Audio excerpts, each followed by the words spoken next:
Silahkan Pak Beni.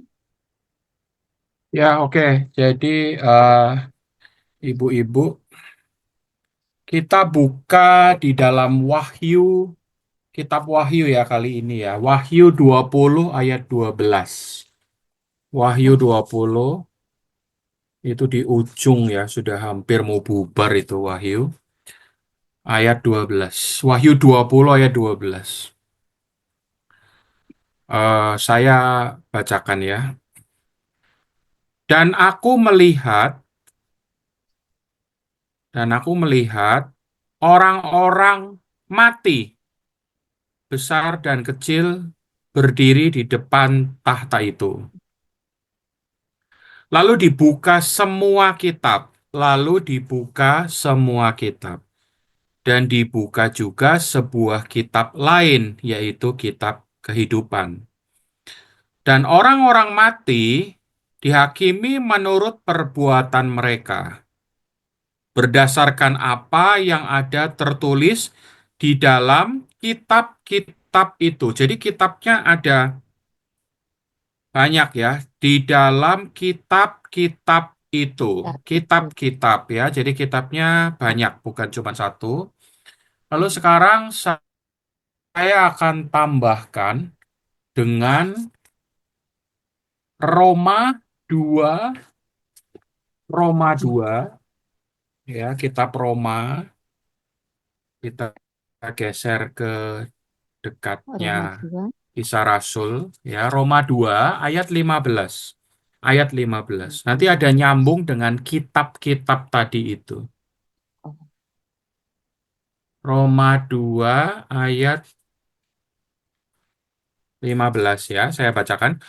Sebab dengan itu mereka menunjukkan bahwa isi hukum Taurat ada tertulis di dalam hati mereka. Ya, isi hukum Taurat tertulis di dalam hati mereka dan suara hati mereka turut bersaksi dan pikiran mereka saling menuduh atau saling membela. Ya, suara hati, pikiran turut bersaksi dan pikirannya saling menuduh atau saling membela. Jadi, ibu-ibu, kita kita sudah sampai di dalam satu tahapan pengertian yang di dalam pengajarannya Pak Erastus adalah begini. Kita seringkali bingung ya, kalau misalkan orang tua kita Muslim gitu, kira-kira masuk surga enggak gitu ya. Ada orang tua kita yang sudah sepuh, ya eyang, mungkin kita punya mbah di kampung gitu ya, orang baik sekali gitu. Ya, lalu kadang-kadang coba ibu-ibu renungkan ya, waktu kita dulu di desa ya, saya juga kan pernah di kampung ya, di Banyumas, di Purwokerto. Saya kecil gitu, saya memperhatikan ada orang-orang yang baik sekali, tetapi bukan Kristen. Ya, tapi bukan Kristen. Nah, itu pada waktu itu saya masih tidak mengerti, ibu-ibu. Saya masih tidak mengerti, wah ini orang, setelah saya masuk gereja, seolah-olah ada satu batasan bahwa yang masuk surga hanya orang Kristen. Nah, ini yang menjadi perenungan kita malam ini di Taiwan ini sekarang jam 8 lebih 16 ya, 8 seperempat gitu. Jadi dari dua ayat tadi itu Wahyu tadi yang dibukanya kitab-kitab, artinya apa? Artinya kan di situ jelas Alkitab menuliskan dihakimi menurut perbuatan. Ya, jadi kalau sudah begitu, maka kita jadi sedikit lega gitu.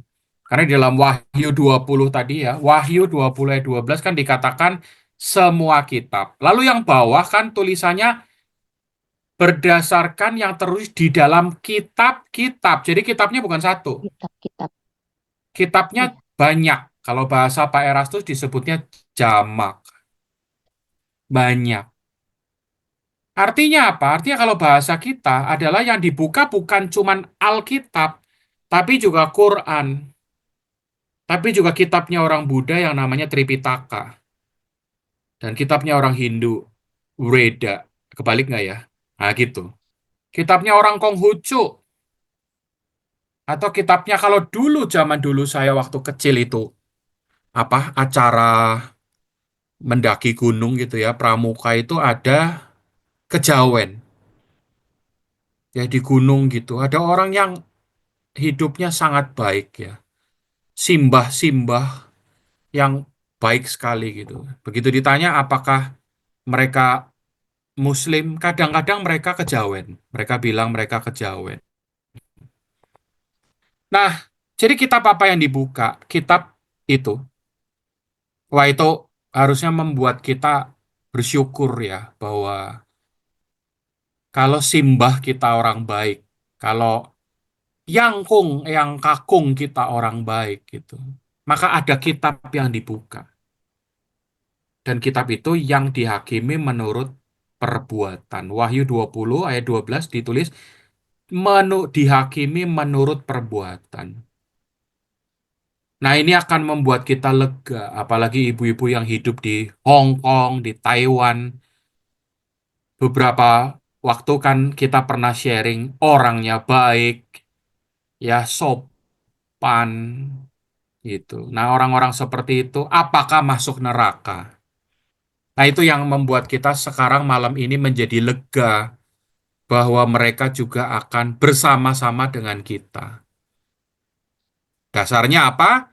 Dasarnya kitab-kitab yang dibuka itu. Lalu saya mau kuatkan hati ibu-ibu dengan Roma tadi.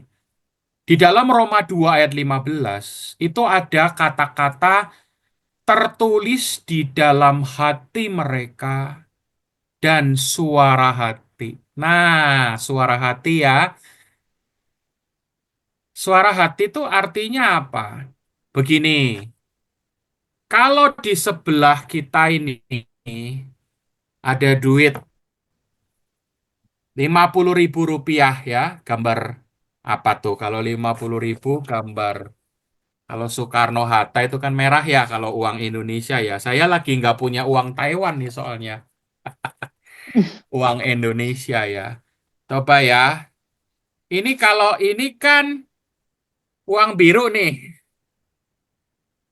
Nah, ini menjadi ujian. Kalau uang biru ini ada di sebelah kita, nggak ada yang tahu. Kita ambil tidak. Nah, masalahnya kalau uang birunya satu, mungkin dijadikan apa? Mata uang Taiwan apa? Dolar Taiwan. NT. Nah, oh ya, ya. Nah itu. Coba kalau ini segepok gitu ya, 100 lembar uang 50.000. Tebel gitu kan, setangan saya gini. Ambil nggak? Nah, disitulah peran suara hati. Ya, jadi ibu-ibu, ayo kita renungkan sama-sama. Jangan menjadi Kristen hanya karena kita ingin kelihatan. Karena di dalam hubungan pribadi dengan Allah, ada yang menarik yang namanya suara hati. Dan di situ ada tulisannya. Ini tulisannya lumayan jelimet ya. Turut bersaksi, ya suara hati mereka tuh turut bersaksi. Suara hati turut bersaksi itu maksudnya gini. Ayo kamu jahat, gitu loh. Turut bersaksi itu Mhm. maksudnya itu. Karena tulisan di belakangnya lebih lebih cetok lagi, lebih jelas lagi. Dan pikiran mereka saling menuduh. Saling menuduh itu kalau kalau kita bikin salah. Ya kita kecil dulu kadang-kadang kan gitu ya. Kita bikin salah sama orang tua bilang, jangan ini mangga, jangan dimakan. Kita masukin satu. Terus ditanya, ayo mangganya diemplok ya, gitu. Makan ya, dimakan ya. Ora, gitu. Enggak. Nah, itu sebenarnya suara hati itu saling menuduh. Ayo, bohong. Kan orang tua kita lebih senior dari kita. Mereka akan bilang, ojo ngelombo, jangan bohong. Itu di mulutnya itu ada air warna kuning. Ya, itu kan mangganya warna kuning. Ayo, kamu bohong. Dan saling membela. Saling membela artinya kalau kita benar. Memang enggak, memang kita enggak bersalah gitu.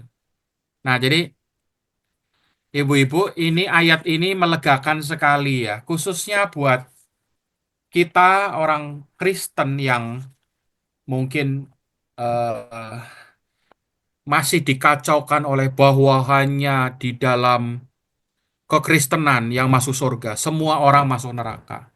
Ini yang menyebabkan menjadi kekacauan di dunia ini ketika agama Kristen itu seolah memecah bahwa kalau nggak Kristen neraka, kalau Kristen sorga. Ya, itu menjadi kesedihan yang luar biasa buat Pak Erastus. Itu yang saya pelajari selama ini.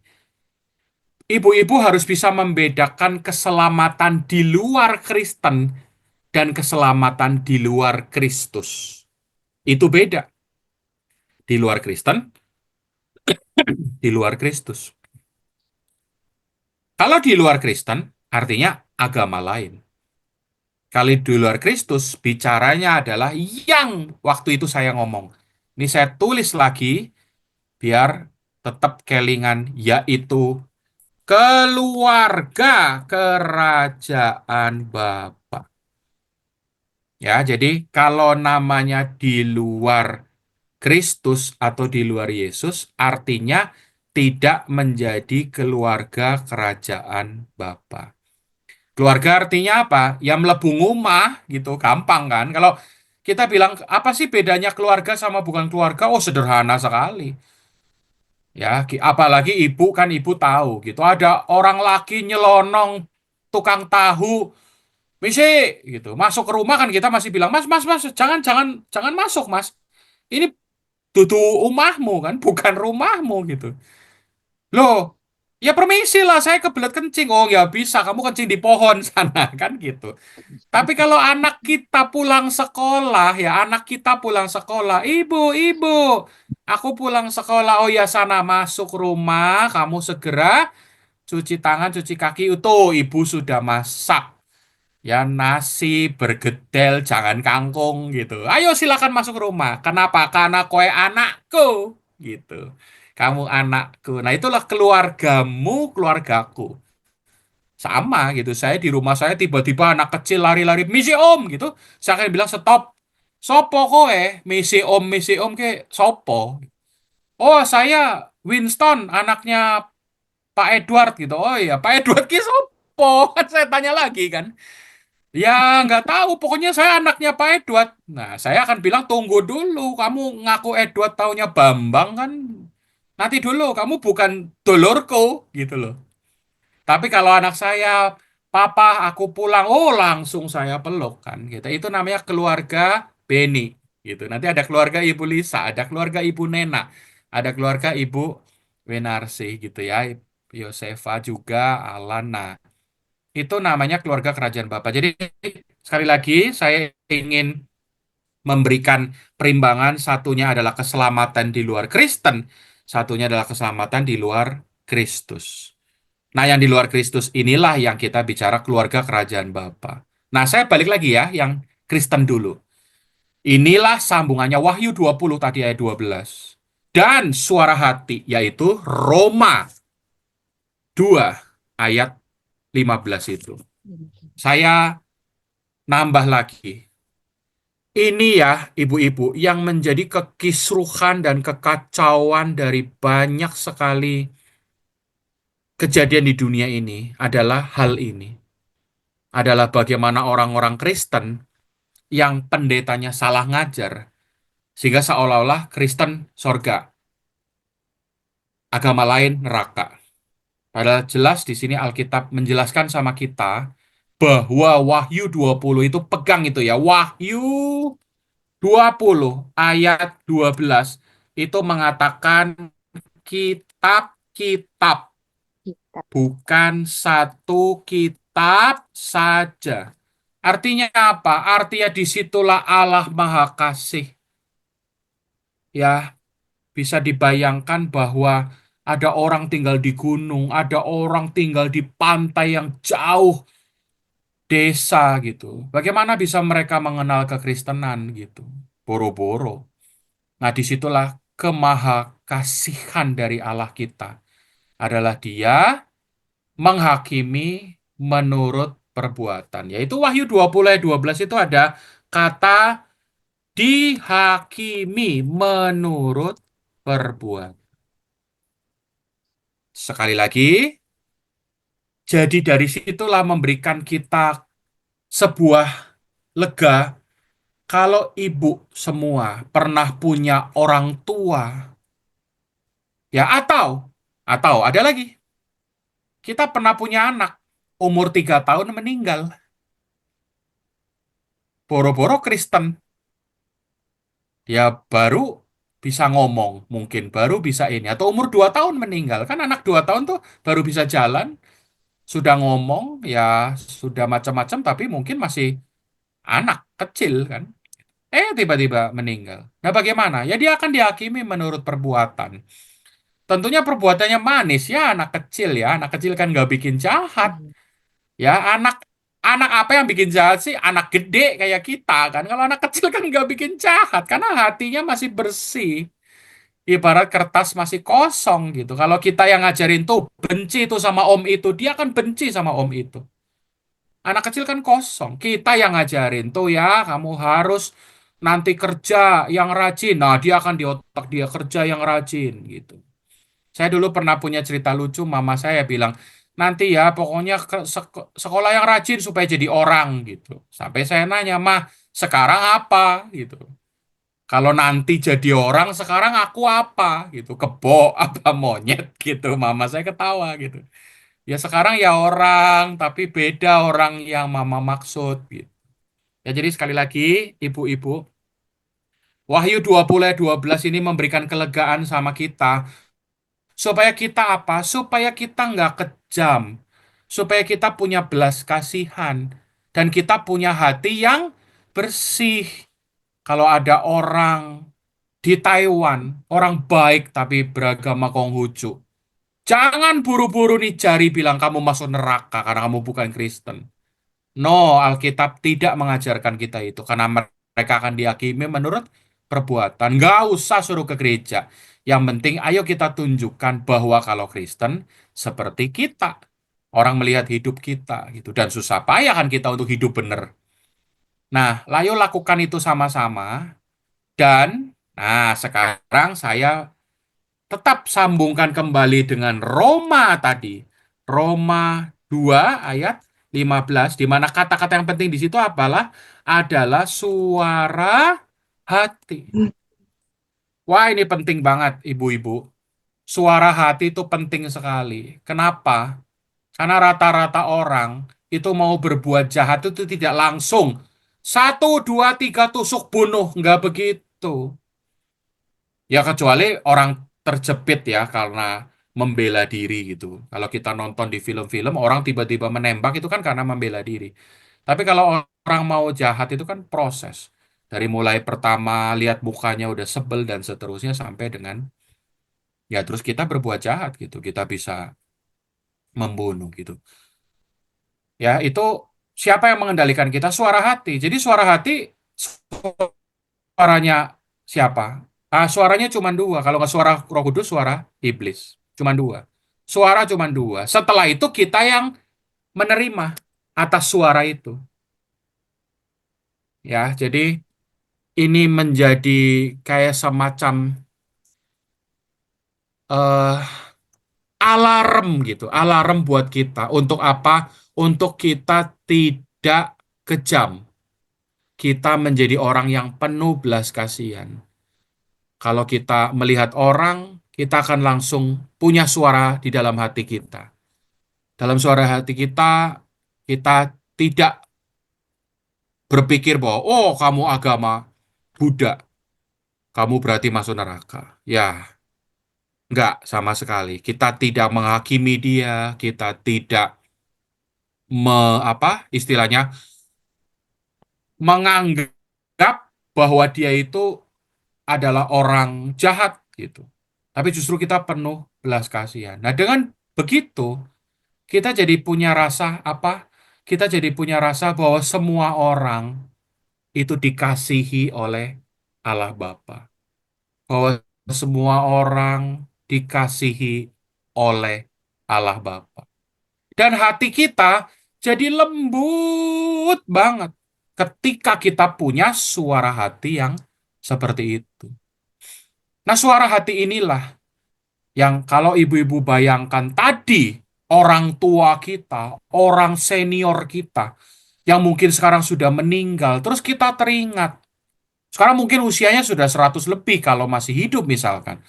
Tapi sudah meninggal 10 tahun lalu. Tapi dengan orang yang begitu baik, maka suara hati dia itu yang akan nanti menuduh atau membela. Nah, suara hati inilah yang diberikan kepada semua orang. Suara hati itu juga ada di dalam hatinya ibu-ibu semua. Ada di hati saya, suara hati itu. Nah, suara hati inilah yang menentukan sebenarnya. Kita itu akan menjadi siapa. Ya, jadi dengan ceritaan saya, sharingan saya malam ini, saya harap ibu-ibu jadi merasa, kalau orang Jawa bilang bungah atine ya, senang hatinya. Kenapa? Karena kita menjadi orang yang baik. Kita tidak menjadi orang yang menghakimi orang. Wah, itu agama lain. Masuk neraka. Agama lain sesat. Orang baik cuman Kristen. Nah, udah. Mulai malam ini kita sudah tidak menghukum orang lain dengan agama. Kenapa?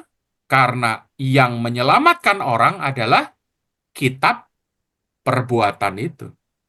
Dan yang menyelamatkan orang apa? Suara hati. Kalau suara hati, panggilan jiwa dari orang itu selalu baik, walaupun dia agama lain, apa ia masuk neraka? Begitu. Nah, dengan begitu, di semua tempat, mau di rumah, mau di pasar, mau di mall, mau di pesawat, mau di bandara, mau dimanapun, kita jadi punya perasaan tidak menghakimi orang lain. Tidak saben ada orang, oh itu agama lain gitu. Tapi dia baik banget ya, tapi kalau selama bukan Kristen ya kamu masuk neraka. Nah ini nih, ini kalau para pendeta tidak mengajarkan ini, maka kekristenan menjadi apa? Menjadi garis, menjadi sebuah pisau. Ya, menjadi sebuah pisau apa? Pisau untuk menghakimi dan untuk menghukum orang lain. Sementara Alkitab tidak mengajarkan kita hal itu. Justru Alkitab mengajarkan kita sebaliknya. Justru Alkitab yang mengajarkan kita bahwa nanti akan dibuka kitab lain. Oke. Nah, lalu yang menarik di dalam kata-kata wahyu di dalam 20 ayat 12 itu kitab-kitab lain adalah begini. Ibu-ibu, hari ini kita terhubung itu oleh satu media namanya Zoom. Ya, dan Zoom itu hanya bisa kalau kita punya internet. Halo, kalau kita punya kuota internet. Kalau kita nggak punya internet, ya walaupun kita masuk Zoom juga kita nggak bisa saling bertemu. Nah, ibu-ibu sekalian, kapan ibu-ibu tahu istilah internet? Kapan ibu-ibu tahu istilah Zoom? Nah, coba kita mundur 100 tahun yang lalu. Apakah orang tua kita, apakah senior-senior kita tahu yang namanya Zoom gitu? Bisa bingung dia. Si Zoom, oh iya, ya bakul wortel gitu. Tapi kalau Zoom, sopo Zoom gitu. Ya betul kan gitu. Terus internet gitu. Internet tuh hanya diketahui oleh kita, Ibu Nena, Ibu Lisa gitu. Kita tahu internet. Ya hari ini karena kita hidup di era modern. Tapi coba mundur 200 tahun yang lalu. Ya tidak ada internet. Tidak ada Zoom. Terus 200 tahun yang lalu Pangeran Diponegoro bagaimana hidup? Ya kan nggak pakai handphone. Ah, ya betul ya. Nah di situ apa pelajarannya di dalam Wahyu 20 ayat 12? Maka kitab-kitab itu adalah kitab-kitab yang growing. Kitab-kitab yang bertumbuh. Kitab yang sama, tapi 200 tahun yang lalu. Ketika orang hidup tanpa internet, orang hidup tanpa Zoom. Dengan pengertian apa? Dengan pengertian orang 200 tahun yang lalu. Hari ini dengan pengertian kita hari ini, kita tahu Zoom, kita tahu internet. Maka yang baik lagi untuk kita renungkan malam ini adalah maka kitab itu yang akan menghakimi semua orang, dihakimi oleh perbuatannya itu adalah sesuai dengan zamannya, sesuai dengan masanya. Terus apa hubungannya sama hidup kita hari ini? Itu lebih-lebih membuat apa? Membuat hati kita bersih dan lembut. Kenapa? Karena orang kuno bisa jadi saat itu tidak tahu. Hari ini kita tahu. Sehingga apa? Kita akan menjadi lebih tidak menghakimi orang lain. Kenapa kita tidak menghakimi orang lain? Karena kita tahu 200 tahun yang lalu kondisi dunia berbeda, kondisi peradaban berbeda. Maka kitab-kitab itu juga akan menghakimi sesuai dengan kondisi saat itu. Ya, maksud saya nggak tahu persis. Kalau misalkan katakan pesawat itu ditemukan baru 50 tahun yang lalu gitu. Jadi sebelumnya orang tidak pernah naik pesawat. Boro-boro terpikir, karena di dalam kitab Wahyu ada tulisan yang namanya burung besi. Nah, belakangan banyak pakar Alkitab yang mengatakan, nah burung besi itulah pesawat. Gitu. Jadi orang cuman melihat dari penglihatan itu ada burung besi gitu. Ternyata pesawat. Begitu. Nah, itu menjadi indah juga bahwa bukan hanya kita tidak menghakimi orang hari ini, tapi juga kita tidak menghakimi orang yang hidup di waktu lalu. Dengan begitu, nah, apa gunanya sih kalau kita bisa menghormati orang di waktu lalu? Maka kita hormat dengan sejarah. Nah, ini terus kemudian saya belajar lagi bagaimana kenapa sebuah negara seperti Cina bisa berkembang. Kenapa negara seperti Taiwan bisa berkembang? Karena warga negaranya menghormati sejarah, menghormati orang tua di masa lalu, menghormati orang-orang yang dulu berjuang untuk meletakkan negara Cina, negara Taiwan, dan sebagainya. Itu yang menjadi pelajaran di mana saya hidup di Indonesia. Saya melihat salah satu yang menyebabkan Indonesia enggak maju-maju adalah karena kurang hormat kepada orang tua, kurang hormat kepada sejarah. Sehingga apa? Sehingga apa yang di waktu lalu sudah diajarkan itu tidak diamalkan hari ini.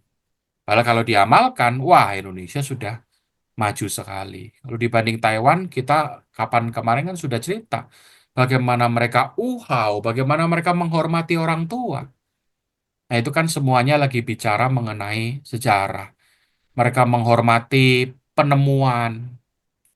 Mereka menghormati bahwa kaisar ini apa jasanya buat negara itu gitu. Sementara di Indonesia, ibu-ibu bisa lihat YouTube-YouTube di Indonesia isinya adalah fitnah, kebencian, ya kan? Menghujat, orang dibenturkan, orang kalau zaman dulu pilkada atau pemilu 01, 02, 03 berantem antar itu.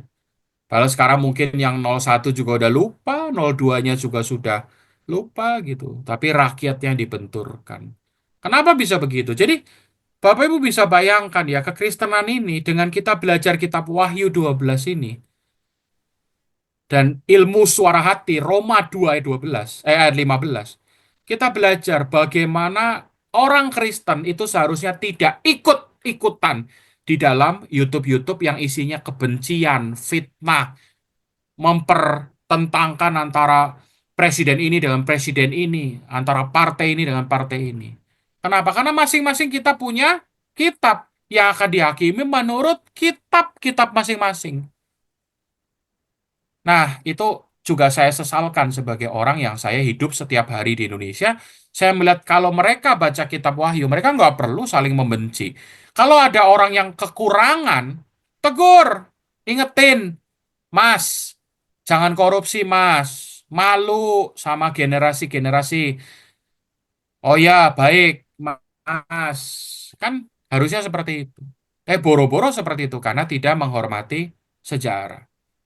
Pejuang Indonesia yang berjuang sampai mati untuk membela negara NKRI itu menjadi tidak ada harganya. Sekali lagi, masalahnya di mana? Di sejarah. Alkitab mengajarkan dibuka kitab-kitab.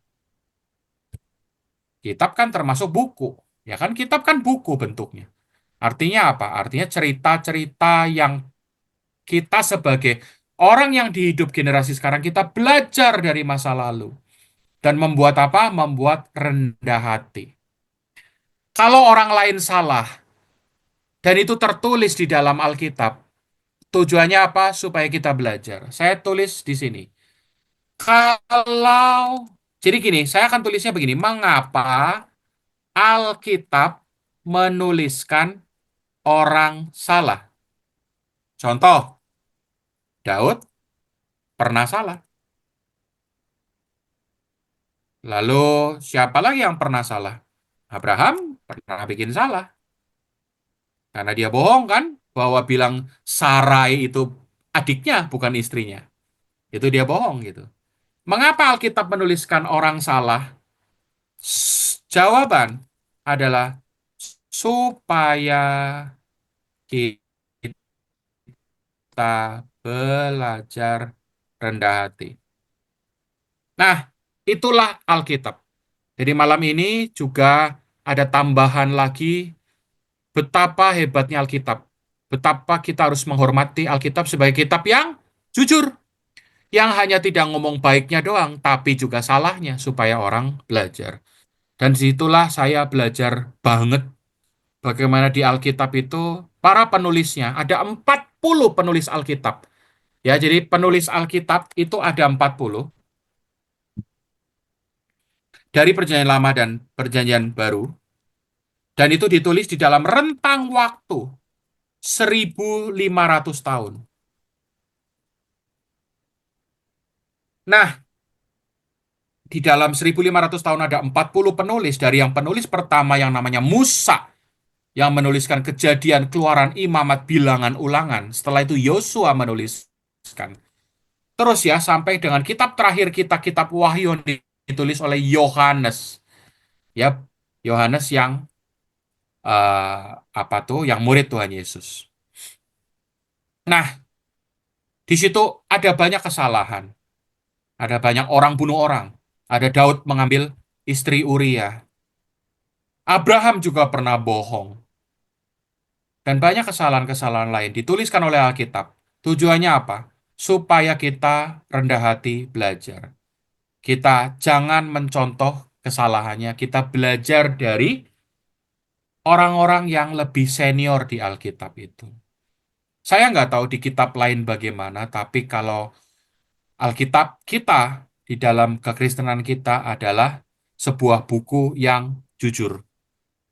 Dengan dituliskan kesalahan, maka orang bisa menghindari kesalahan. Dengan orang tidak bersalah, maka suara hatinya menjadi suara hati yang baik. Dengan suara hati yang baik, dia akan membela yang baik. Dan kita menjadi orang yang baik sampai dengan kita ketemu Allah Elohim Yahweh. Amin. Semoga malam ini kenyang, ibu-ibu. Ya, dengan pelajaran Amin. suara hati, kitab-kitab. Hari ini pokoknya kungfunya kungfu Shaolin Sorga. Ya, belajar ilmu Amin. kitab. Amin. Amin. Amin. Semua ibu-ibu Amin. Amin. diberkati.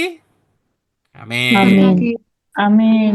In. Terima Amin. kasih, Ya, Pak. ya sudah. Yang penting apa? Ibu-ibu gampang mengerti penjelasan saya. Kalau kurang ngerti, tinggal titip aja ke Ibu Lisa. Nanti saya jawab sambil saya kerja, gitu ya. Oke, malam ini Ibu Lisa cukup sampai di sini. Kita mau tutup dalam doa. Baik, Pak. Silakan. Sambil Oke, mendoakan Pak, Bapak Senior Kikaya, Pak. baik, baik. Mari ibu-ibu, bapak semua kita berdoa. Allah Elohim Yahweh, malam yang indah ini, malam di Hong Kong, malam di Taiwan, malam juga di Tangerang, di Jakarta. Kami bersyukur. Roh Kudus Engkau ada bersama-sama dengan kami. Dan malam ini kami secara khusus berdoa untuk orang yang kami sayangi, Bapak Erastus Sabdono. Yang beliau adalah orang tua kami. Pak Eras adalah orang yang kami banyak belajar dari beliau. Sekarang kami mengangkat tangan kami. Kami mengangkat tangan kami hanya untuk meminta pertolongan-Mu, agar kehendak-Mu yang jadi. Tangan yang kami angkat adalah bukti bahwa kami tidak mampu, ya Allah Elohim Yahweh. Maka tangan kami terangkat, supaya Engkau yang turun tangan dan membantu Pak Eras sesuai dengan keinginan-Mu. Sekarang kami mohon Engkau menolong Pak Eras. Kesehatannya, memori otaknya, seluruh ingatan-ingatannya, dan banyak hal yang mungkin hilang oleh karena sakit bisa dipulihkan. Sambungan-sambungan syarafnya, ganglion-ganglionnya kembali bisa disambung sehingga Pak Eras bisa normal sambil mempelajari kata-kata lebih lanjut. Ya Allah Bapa, tolong. Dan Tuanku Raja Tuhan Yesus Kristus, tolonglah anakmu ini. Malam ini kami akan mengakhiri pertemuan yang baik ini. Kami berpisah di udara, kami berpisah di Zoom ini, tetapi hati kami masih bersatu sebagai orang-orang yang mengasihi Engkau. Terima kasih, kami berdoa untuk pekerjaan kami, semua yang kami lakukan di Taiwan, di Hong Kong, dan dimanapun kami bekerja, agar kami dibimbing oleh Engkau. Roh Kudus, bantu kami supaya kami tidak eh, salah, kami tidak keliru, dan dijauhkan juga kami dari orang jahat, dari orang-orang yang berniat jahat kepada kami, atau orang-orang yang berniat jahat kepada keluarga di mana kami tinggal di rumah itu. Engkau tolong kami, ya Allah Elohim Yahweh, Tuanku Raja Tuhan Yesus Kristus. Malam ini menjadi malam yang penuh berkat. Roh Kudus terus mencurahkan seluruh kasih-Mu kepada kami semua ini. Di dalam nama Tuhan Yesus kami berdoa. Amin. Amin. Amin. Amin. Terima kasih Ibu Pak Lisa, Beni. semuanya, Ibu Win, Terima Ibu kasih. Alan, Ibu Nena, Terima kasih Ibu Pak Sarah. Beni, terima Ya, kasih. terima Terima kasih. kasih. Tuhan Yesus Sehat berkati. selalu semuanya. Saya live dulu ya. Amin. Ya. Mari.